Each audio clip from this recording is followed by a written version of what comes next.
负离子就是大气中浮游着许多带电的微粒子，称为空气离子。空气离子带有正负两种电荷，而带负电的则称为负离子。随着年龄增长跟环境等因素，人体内的正离子会逐渐的增加。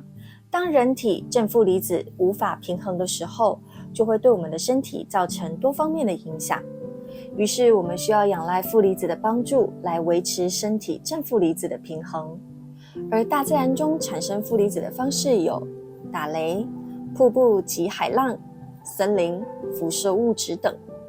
但我们的日常生活中并没有办法从以上这些方式来获取足够的负离子。于是聪明的科学家们研究发明了这根神奇的纤维。